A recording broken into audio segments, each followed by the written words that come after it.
Hi, my name is Jennifer. Welcome back to my channel. Today I'm doing a Q&A. So I recently, towards the end of 2023, hit 500 subscribers, which is very exciting. So I did put out a call for questions for a Q&A video in celebration of that milestone. I have now hit over 600 subscribers, so thank you very much. Welcome if you're new, it's lovely to have you here. Thank you to everyone who's asked me a question. So I have ordered these by Bookish Questions first, and there is a couple of questions related to BookTube in there, and then we will have the non-bookish questions. Some of these questions are wild, like there's things I've literally never thought of before. So I've had to really think about some of these answers. Anyway, we'll just get straight into it, shall we? So Charlie from Charlie Brooks Reads has asked me, if you could interview one author, who would you interview and what would you ask them? I would obviously choose to interview Sarah Waters, and I would ask her, when is her new book coming out, please? We know this book exists. We know it's not queer, sadly. But as far as I know, we don't know when it's getting published. We don't know the name. I don't think we know any details about it. I'm sure it's going to be amazing, but I would ask her, when is it coming out? And also, can I have a cheeky advance copy, please? Thank you very much. Charlie also asked, what is the book that you recommend the most to people? And I feel like possibly that might be Fingersmith by Sarah Waters. Obviously, I love Sarah Waters. I think Fingersmith is sort of her most solid all-rounder. I think it's a book that will appeal to a broad range of readers. It is historical fiction. I think it appeals to sort of mystery type readers as well, which is what ultimately I am. And it's just a really, really brilliant story. I think Sarah Waters is a brilliant storyteller, and she evokes a great sense of place and time. So Fingersmith is one that I do recommend quite a lot. Also from Charlie, what was your favourite book as a kid? And that was Anne of Green Gables by L.M. Montgomery. So this was absolutely my favourite book as a child. I read it over and over again. I've read obviously the whole series, and it's still one of my favourite books nowadays.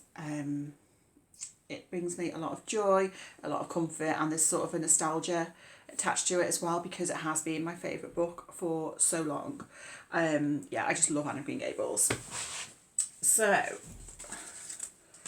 high-tech pieces of paper going on here. The next couple of questions are from Anna Marie from Actual Spinster. What book would you recommend to the ocean to read? This is one of those questions I had never thought about before. Pod by Lillian Paul crossed my mind, but then I thought maybe the ocean wouldn't want to read about all that stuff that's going on in there.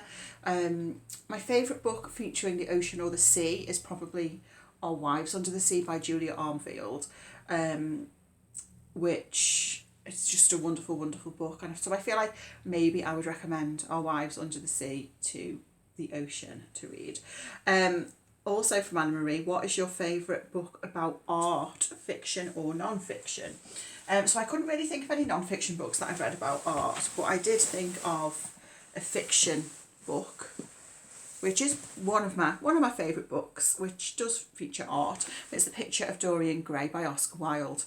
Obviously this includes a famous painting, and it's about art and beauty, and it's a wonderful, wonderful story. It's very plotty, which is what I love.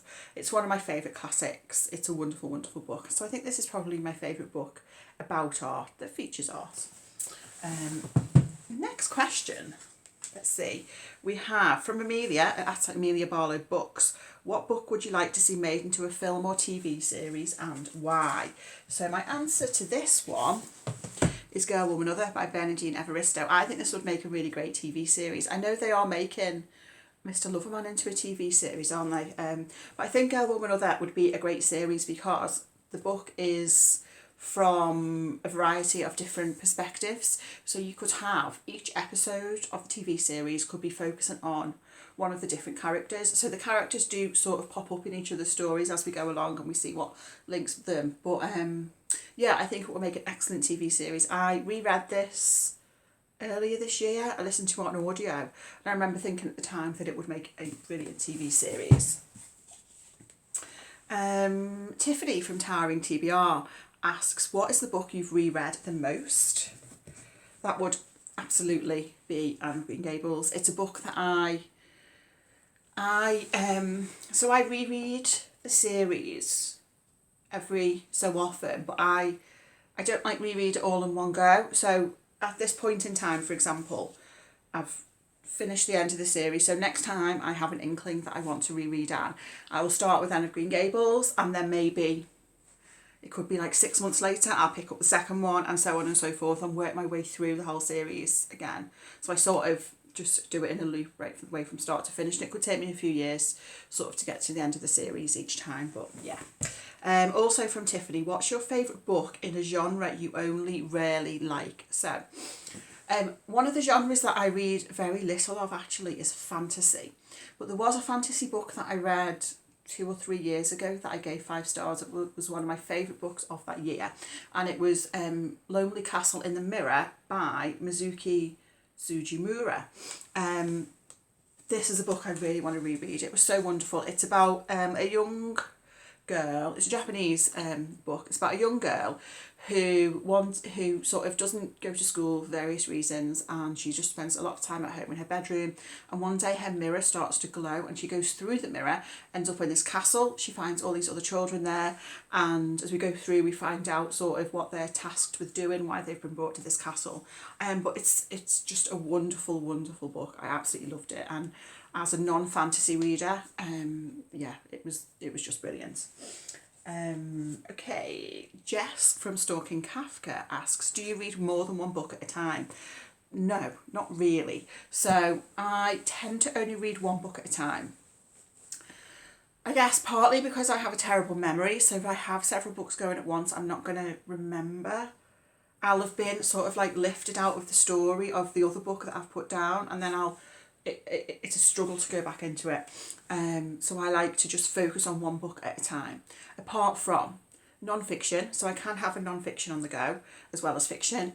Short stories, I can have short stories on the go. Usually not if it's a short story collection by an author that's been published as a book in its own right, because I think they work better when you read them pretty much all in one go, because then you get the sort of cohesiveness of the collection as a whole. But in terms of anthologies by a variety of different authors, I will maybe read 1 or 2 as a palette cleanser between novels. I do like doing buddy reads, and depending on the pacing of the buddy read and the type of book that it is, I might have another book at the same time, but I would sort of be careful in choosing what that book that would be. So I would want that other book to be something that's quite easy to read, something that I'm not going to have to concentrate too hard on, because if I'm going between that and a buddy read, I need to have like the focus for both books. So yeah, I am pretty much a monogamous reader. Also from Jess, what is your most beloved book? We've mentioned this book before. It is Anne of Green Gables. It brings me great comfort, and it's just always been there for me throughout my life. I love it. Another question from Jess is bookish pet peeve. Do I have bookish pet peeves? One thing I don't like in physical books, well, 2 things I don't like. I don't like step back covers. Is that what they're called? I think this is one. Yeah. This is Sorrow and Bliss by Meg Mason. So when you have like the little, there's like a double cover thing, and you've got the little, and the top one is like a bit shorter than the bottom one. That just annoys me. I also don't really like deckled edges. I don't see the point. I think it looks messy, and I think it makes it more difficult to read the book. I'm sure I probably have more bookish pet peeves, but I can't think of any right now. Okay, next is a couple of questions from Ben Reads Good. Apart from the 500 subs milestone, what is your booktube highlight so far? So I have 2 answers for this. The first is last year when I did a live show on the Women's Prize Plod Along. So if you're not aware what that is, it's the Women's Prize Plod Along is hosted by Gem of Books, Alison and Giant Bookshelf, and Charlie Brooke Reads, and they during Women's Prize season do a series of live shows chatting about the books that have been nominated, and they have other booktubers on as guests on each of their shows.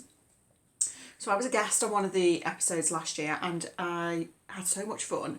And I'm not someone who, I might have thought I would have been like really nervous and worried about it just because of the kind of person I am. But I was just so excited and I had the most fun doing that show with those other booktubers. It was just fabulous. And I am going to be a guest again this year, so I will share more details soon. I think it's quite soon actually. So that's really exciting. And then my other sort of booktube highlight happened quite recently. It was when I went on the booktuber meetup in London. So we went on a bookshop crawl in London. I think there was 21 of us in total, and that was the first time I'd actually met any other booktubers in real life.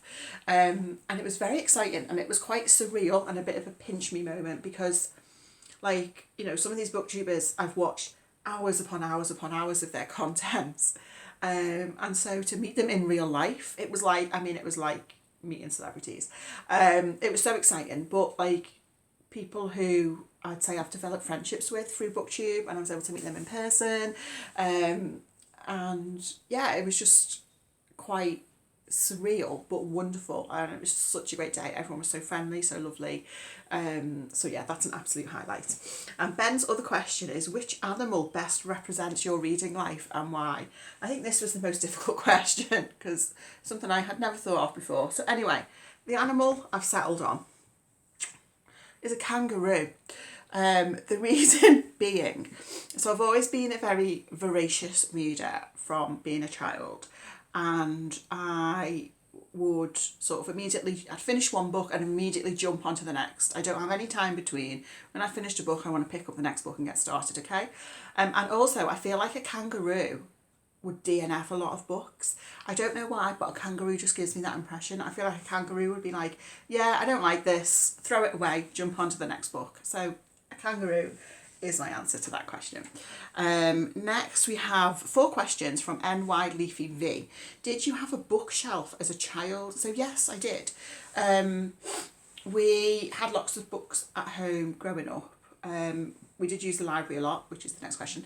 But yeah, lots of books at home, and I did have a bookshelf in my room. It would have had, what did it have? I read a lot of Babysitters Club books. I read Agatha Christie as a teenager. There's a few classics on there. I think I had like Little Women, Jane Eyre. What else? A few Sweet Valley High, I think. Oh, and Enid Blyton, so like Secret Seven, that sort of thing as well. But yeah, I did have a bookshelf as a child. Next question is, any memories of public libraries? So yes, I started going to the library, you know, when I was a child, and the library had like a separate children's library. It was like the same building, but like just next door to it there was a children's library, and we go there sort of every few weeks, get more books out, and I think there were some books that I remember like borrowing a lot, because I feel like this is probably quite common for children, but I reread an awful lot as a child, you know, when you love a book and you just want to read it over and over again. So I do remember like borrowing the same books over and over from the library as well. But yeah, I've always been a big user of the library right from a child. If you were given a coupon for a dozen free books in a well-stocked second-hand bookshop, what would you look for? So I love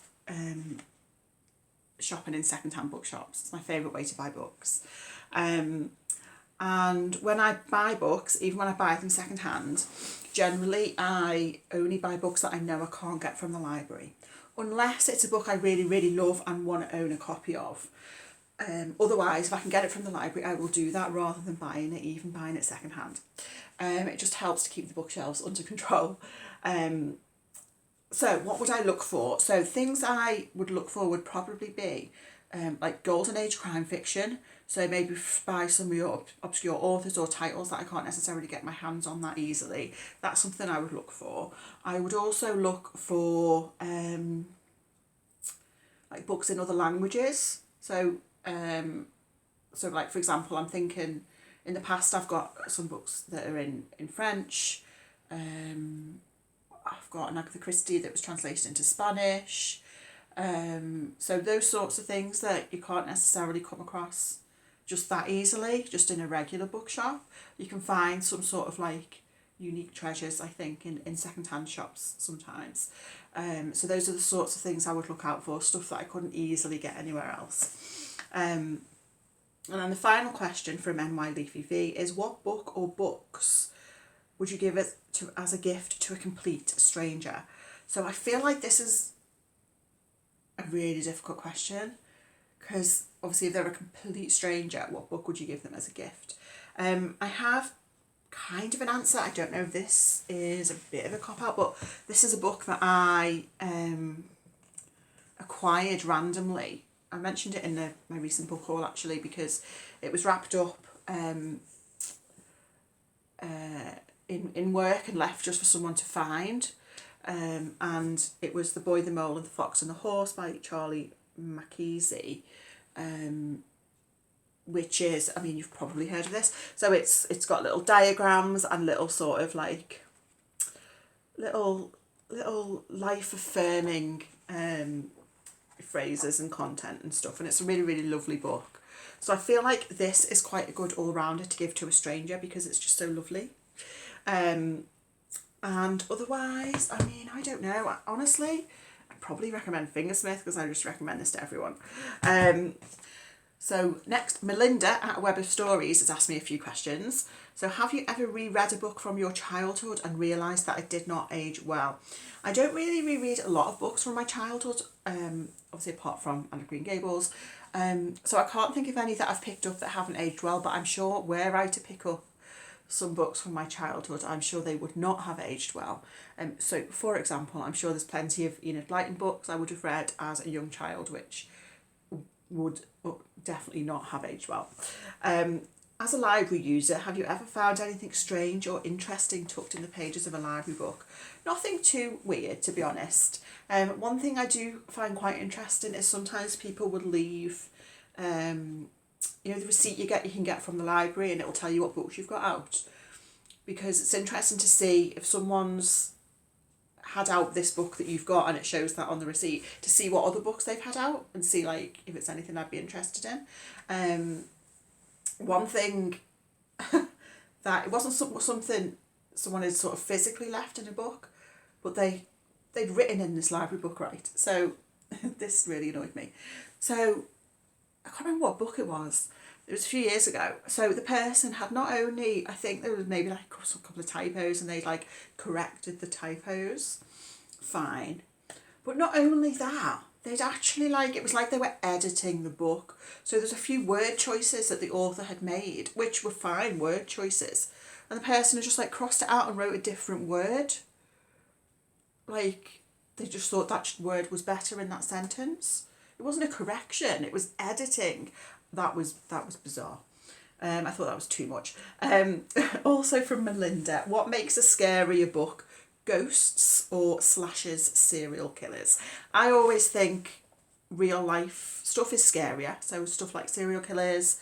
I mean, I guess that's probably because I don't believe in ghosts really. But yeah, no, real life violent stuff is scarier. I don't read.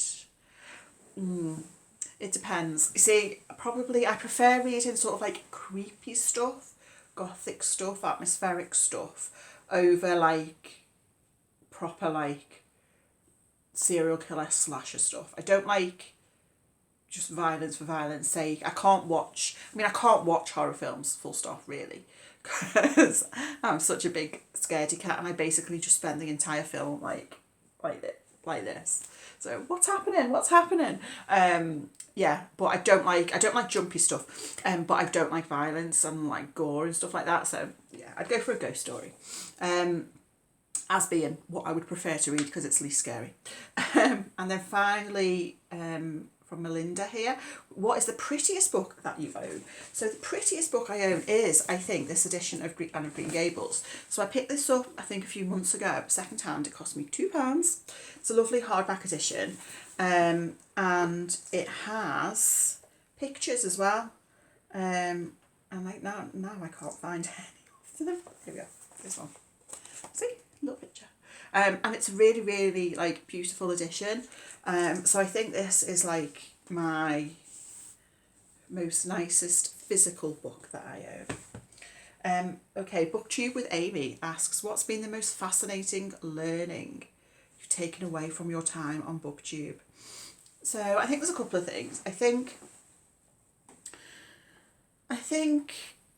the main thing about BookTube is I think it's important to just be yourself and not try to sort of copy other creators in ways that doesn't feel authentic to you, because I think that'll show, and I think that's not sustainable.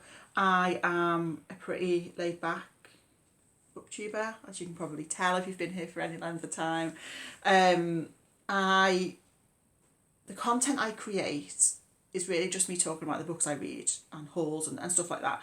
I don't, not that there's anything wrong with this, but I don't read for content. The content just sort of like follows afterwards. You know, and I'm well aware that there are things that I could be doing and could have been doing which would perhaps encourage the growth of my channel more. I am aware of that. But I've never really wanted to sort of force that in a way that didn't feel natural to me. So I think, you know, just being yourself really is one thing I've learned.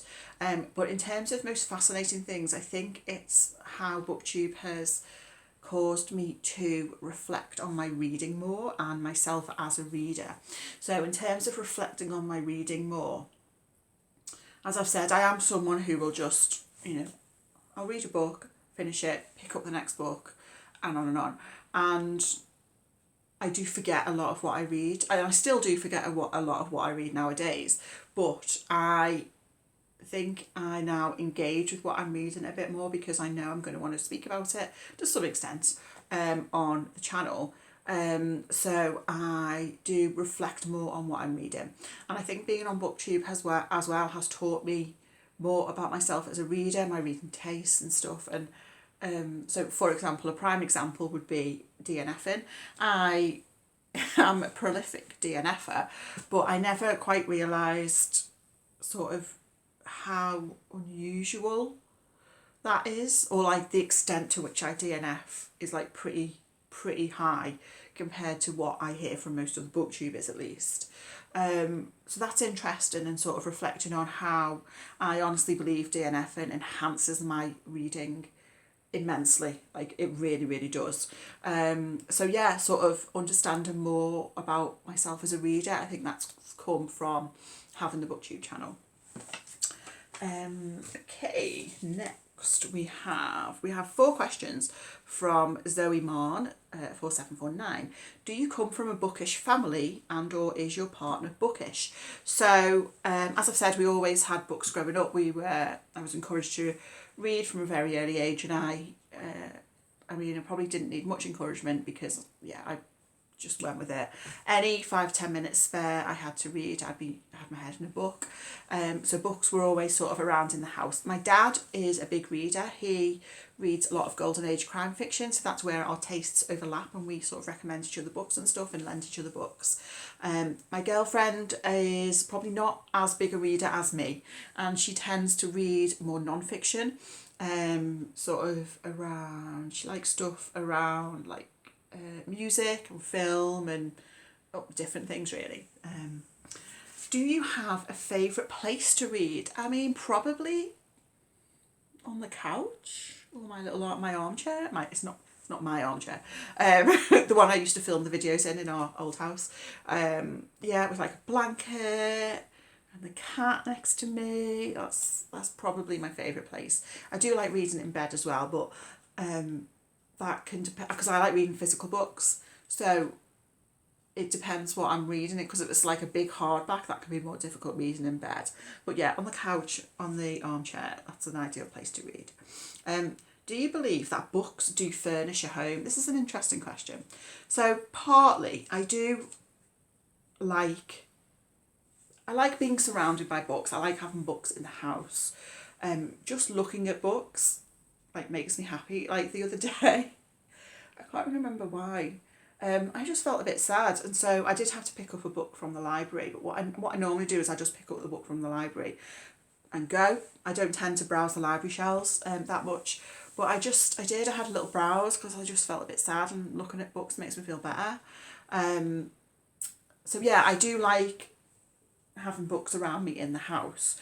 But then at the same time, I don't necessarily think you have to have a whole ton of books in your house, like, to be a reader, to be a big reader. I use the library a lot. I always have done. I probably own more books now than I had a bit of a clear out when we moved house, but I'm not someone who's necessarily, for the amount that I read,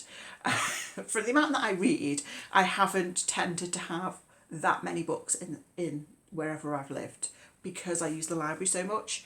So reading for me is not really about ownership of books. I know I've said, about this lovely copy of Anne of Green Gables, but I'm just not someone who is super into like ownership of books as being that important compared to the reading of books, if that makes any sense at all. I don't know. And then, okay, this is a good question. Have you ever thrown a book down in disgust? So, yes. So I DNF a lot. And what I used to do when I got to the point that I wanted to DNF a book was I would fling it across the room, right? And I can't remember exactly why this changed. It might have changed when we moved in together, because before that I was living by myself, so I could fling books around. Fine. And then I kind of thought you probably shouldn't be doing that, especially if it's a library book, and I DNF a lot. I was throwing around a lot of books, so I have stopped doing that now. So I absolutely have done that. One book that does spring to mind that I did fling away in disgust. I've never mentioned this book before on the channel. It's a pretty well loved book. But I remember flinging it away in disgust, and I remember the phrase that I was like, this book is utter trash. Okay, this is how much I hated this book. You're going to ask me why? I can't really even remember, but I remember reading it and thinking this is utter trash. And there's probably a lot of you that are not going to like this. I'm sorry. But it was The Lovely Bones by Alice Sebold. I honestly thought it was awful. Awful. That was one that got flung away in disgust. I'm sorry. Couple of questions from Alice and the Giant Bookshelf. What is your cat's favourite book? So I asked her this, and she said she doesn't read books because she can't really read English, and she struggles holding the books in her little paws. But she said if she were able to read, she's quite interested in Of Mice and Men. She's hoping it's more about the mice than the men. I fear she might be a little bit disappointed if she picks that one up, though. I'm not sure it's what she is expecting. Does she enjoy laying on books or reading with you? So she doesn't really lay on my books, but she comes and nuzzles. She'll sit on your lap, sit next to you. She's very affectionate. So yeah, she will come and sit next to me while I'm reading. She nuzzles the corner of the book as you're reading. She'll nuzzle on the corner of it. I mean, she'll nuzzle the corner of anything anyway, But yeah, she's lovely. Alice also asked if you had to get rid of all your books, shock horror, and could only keep 5 physical books, which ones would you keep and why? So, the 5 I've come up with are... So my theory is, out of the books that I own, the ones that are my favourites, the ones I'm most likely to reread, and also I've thrown one in which I think would be tricky to get another copy of, even though I've not read it yet. So the ones that are sort of some of my favourites, so of course I would keep this copy of Anne of Green Gables. I would keep this copy of 1984 by George Orwell. I mean, I don't particularly love this copy and the cover or anything, but this is the copy that I first read as a teenager, so I've read this physical copy a lot of times, so I would keep that one. I'd keep Affinity by Sarah Waters. This is a second-hand copy I picked up maybe a year ago. It is probably my favourite book of all time, so I would keep that one. I would also keep My Cousin Rachel by Daphne du Maurier. I think I only acquired this, but My Cousin Rachel is one of my favourite books, so I keep this one. So those are the 4 ones that are sort of some of my favourites that I know I will reread again in future. And then this one is one I hauled recently. It's Pedro Paramo by Juan Rulfo. I picked this up on the BookTuber meetup. It is a lovely edition. It's a nice naked hardback. But it's in the original Spanish, which is why I think I'd keep hold of this one, because as well as it looking in like a nice book, it I don't know how easy it would be to sort of just pick this up in another bookshop with it being in Spanish and not translated into English. So I think that would be the fifth one that I would keep. So those are all, I think, of the bookish questions. We have some non-bookish questions now. So we have a few questions from Tiffany from Towering TBR. What's the coolest place you've been? So probably New York. I really like New York. I've only been once, but I would definitely like to visit there again. Another place I've been to, which was a really great place I'd like to revisit, is Copenhagen. Copenhagen, I thought, was sort of quite a laid back place, very friendly. It was just a really nice place to visit. If you could instantly be fluent in another language, which would you pick? So this is a good question. I kind of know some of a few languages. So I did study languages at uni, but this was like 20 years ago, so I am quite rusty. So the languages I did at uni were Spanish, Italian and German. And I know some French as well. And I was a teacher very briefly a long time ago, and I taught all four of those languages, Spanish, Italian, German and French. And I am learning Portuguese at the moment. So if I could pick a language to be instantly fluent in, I think I would go for something completely different, and I would go for Japanese, because it's so far from anything I sort of have any linguistic knowledge of. And I really like, there's lots of Japanese authors that I like, and I think it'd be really cool to be able to read them in the original Japanese. So like I really like Yoko Ogawa, and there's lots of like Japanese crime fiction, murder mystery stuff as well. Loads that I really enjoy reading. So to be able to read that in the original Japanese, I think would be fab. Still from Tiffany, do you believe aliens exist? So I imagine that there is probably life form somewhere out there in the universe. Whether that's in our solar system, I don't know, and whether that sort of bears any resemblance to the depictions of aliens that we see, in movies and such like, I doubt it.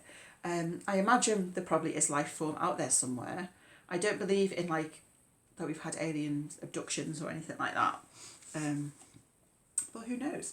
And final question from Tiffany is, do you watch Eurovision? If so, any favourite performers? So I do watch Eurovision. Eurovision was in Liverpool last year, which is where I live. We didn't get tickets, obviously, because it's impossible to get tickets to Eurovision, but we did go to, they had basically a whole festival built around Eurovision for Eurovision week here. It was amazing. So we did go to sort of a couple of different events and stuff. So in terms of favourite Eurovision performers, I feel like a lot of Eurovision performers are kind of a bit one-hit wondery, you know what I mean?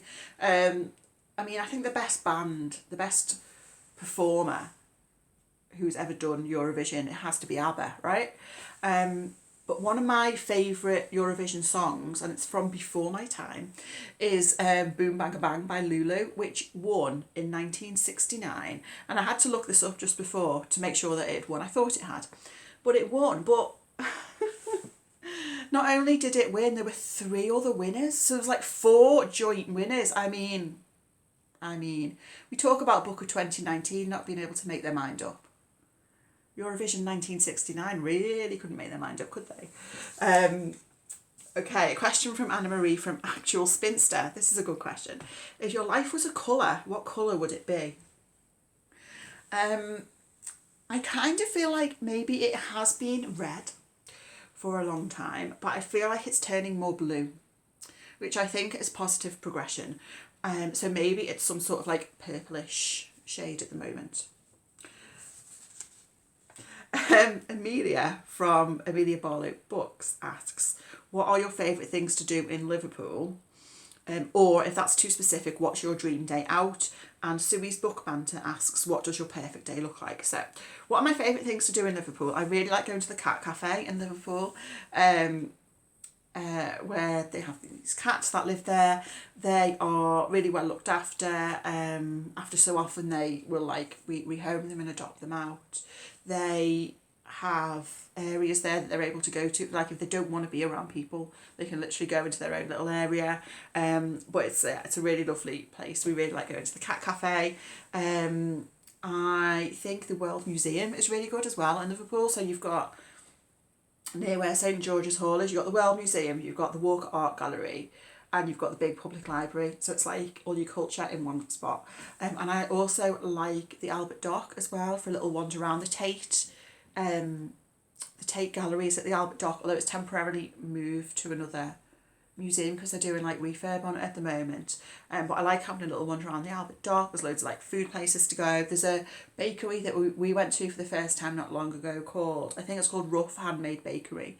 We got a voucher from there for Christmas from someone, and we went there recently, and they have croissants the size of your head. Honestly, it was like mega. I had a croissant with dulce de leche and a coffee, and it was like amazing.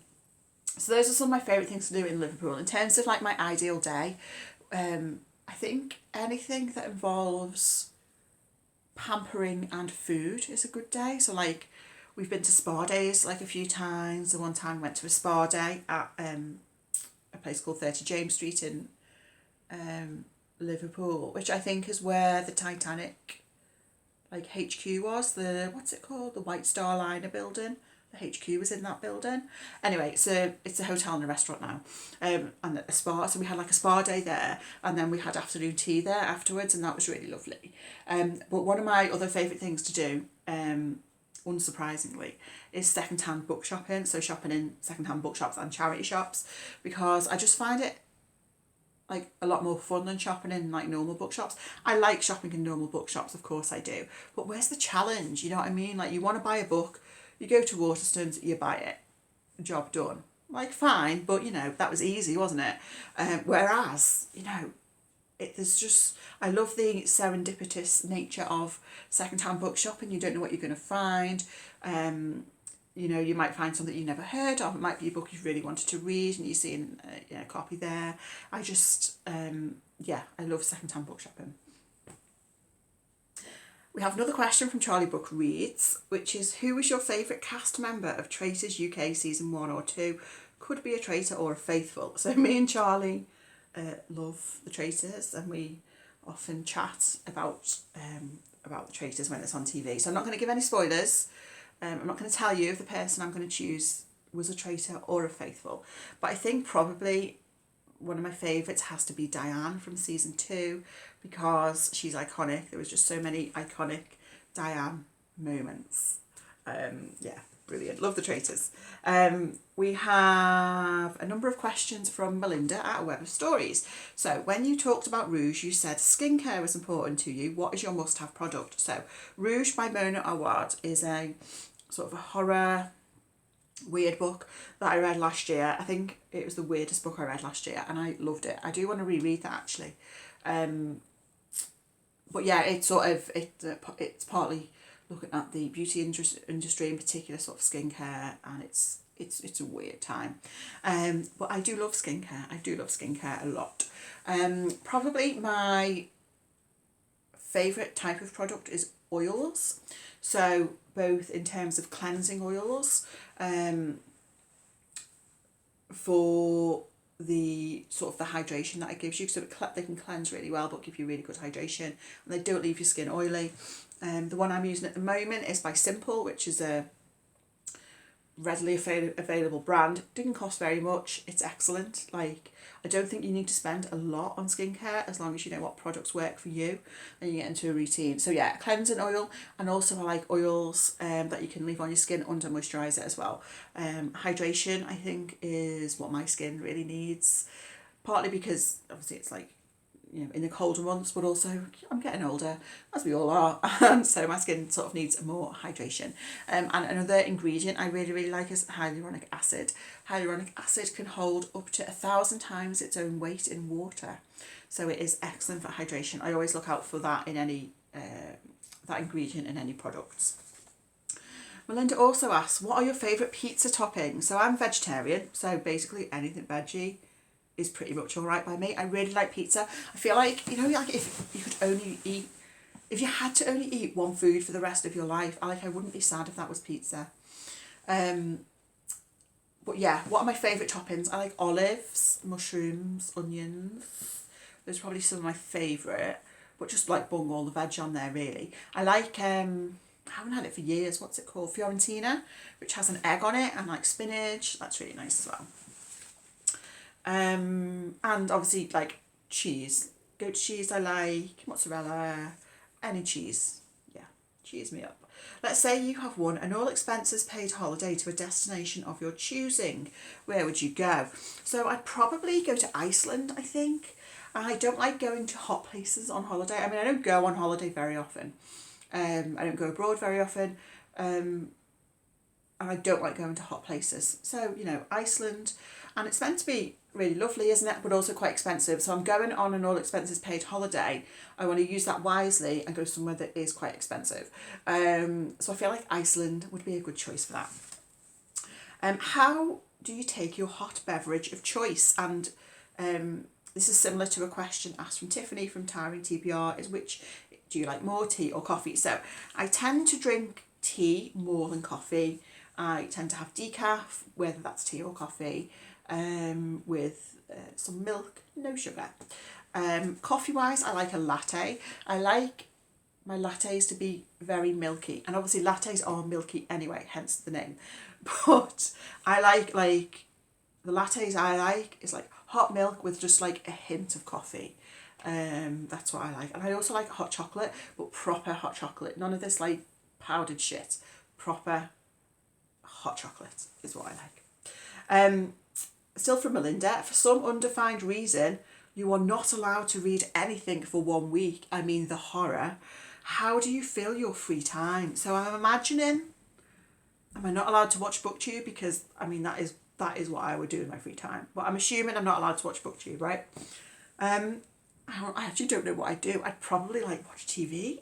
I'm not a big TV watcher. I don't watch series very much because I have a terrible memory. So, I mean, I'm okay if it's something that's like you can binge, and if it's something I'm into, then fine.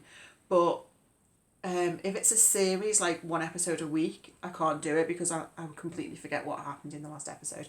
I quite like quiz shows on telly, so I'd probably like catch up on a load of quiz shows. I'd probably get a lot more sleep in as well, because sleeping is one of my favourite activities. I love a nap, I love a lie-in. So if I wasn't reading, I'd probably do a lot of sleeping, which would be nice. What is one movie you can watch over and over again? So this would be Clueless. I actually didn't watch Clueless in the 90s when it was released. Don't know why, it just passed me by. So I watched it sort of like much later on, and I love it. It's like, it's my favourite film. I think it's so funny. I just really, really like Clueless. I've never managed to read Emma, which is what it's based on, Emma by Jane Austen. I think I made it like halfway through and then I just got bored. Clueless, anytime it's, I think we actually own 2 copies of Clueless on DVD in this house, because when we moved in together we merged our DVD collection. I don't have many, but we both had Clueless. But anytime it's on telly, I can happily just watch it again. It's so good, so good. And the final few questions are from Jess from Stalking Kafka. So, what is your favourite dessert? That would be Black Forest Gatto.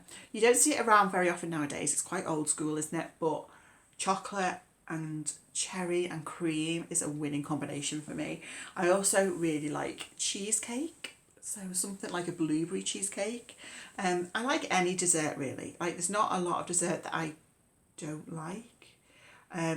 If you go for a meal, I would always pick main and dessert over starter and main, because it's all about the dessert, right? If you don't love dessert, I feel like there's something wrong with you. Do you have any hobbies outside of reading and making videos? So yeah, my main other hobby really is that I go to gym classes several times a week. in an ideal world, I go 4 nights a week, Monday, Tuesday, Wednesday, Thursday after work. It doesn't always work out that way, particularly now that I sort of work full time and I have quite a commute. Sometimes I only go like 3 of the 4 nights. But actually, let me tell you this. So as I'm filming this, it's Good Friday, and I managed to go to all my classes this week. So that's 6 classes in total, because on 2 nights I do 2 classes. Yeah, so I've done 6 classes this week, and that's the first time I've managed to do a full week since I started my new job in April last year. So I'm quite pleased with myself for that. But I did have a big lie-in this morning. I say this morning, I got up at 1 p.m. today. Yeah.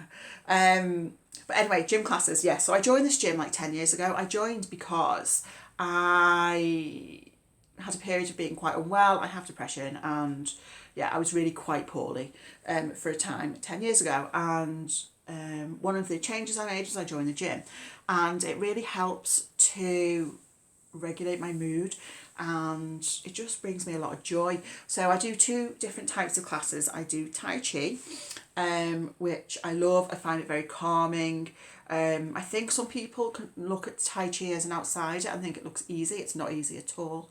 It takes a lot of hard work and perseverance to learn the different forms that we do, and then to sort of improve your technique. And then the other classes that I do, and also for Tai Chi, let me just mention this, the room that we use for Tai Chi, it looks out over a lake. So you've got the lake and you've got like the sand dunes in the background. So it's like a really lovely venue to do Tai Chi. And then the other type of classes that I do are sort of dancey type stuff. So I do Zumba. And I do a class called Conga. Conga with a K. It's not conga like let's all do the conga. So conga, I think it originates in Australia apparently, and it's a cross between Zumba and combat. So there's a lot of squats and punching and stuff like that. So yeah, it's great. And also, like, it's nice just to feel a part of something, feel a part of a group, because there's people that I've known for many years through these classes. So yeah, that's my other like main hobby.